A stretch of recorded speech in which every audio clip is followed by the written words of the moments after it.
एक प्रश्न पूछने के लिए दोबारा मैं आया। पहली दफा आपकी तबीयत कुछ नादुरुस्त थी, तो गौ माता इतनी पूजनीय है, ठाकुर जी ने पूजा की, माता जी ने पूजा की उसकी, तो कोई भेड़ बकरी ऊंट गट्टा कुछ आवारा दिखता नहीं है।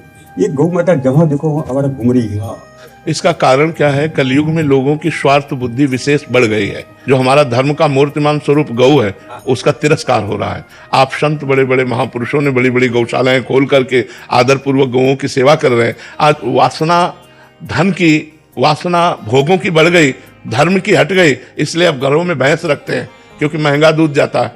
कलयुग में धन की बुद्धि बढ़ रही, धर्म की बुद्धि नहीं। जबकि हमारे पुरुषार्थ में पहले धर्म है, फिर अर्थ है, फिर काम है, फिर मोक्ष है। लेकिन लोग धर्म का त्याग करके अर्थ की प्राप्ति और कामना की पूर्ति में लगे हैं। धर्म और मोक्ष दोनों का त्याग हो गया है। स्वयं भगवान श्री कृष्ण ने परब्रह्म परमात्मा होते हुए भी गौएं चराई, गौओं की सेवा की। गौओं का दुग्ध जो है वो हमारे हविष्यान्न में आता है, यज्ञ की पूर्ति होती है, देवता प्रसन्न होते हैं और सारे विघ्नों का नाश होता है। तो ये गृहस्थ लोग जो आज दुखी अशांत, भाई भाई में झगड़ा, पूरे घर में अशांति छाई, उसका कारण यही धर्म का लोप हो जाना।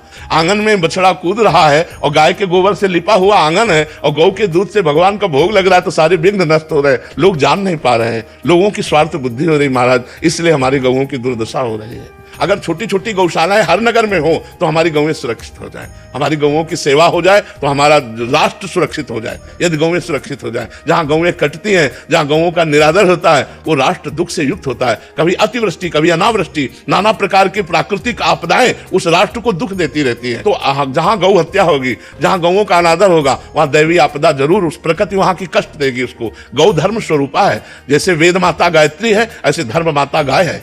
गाय धर्म स्वरूप है।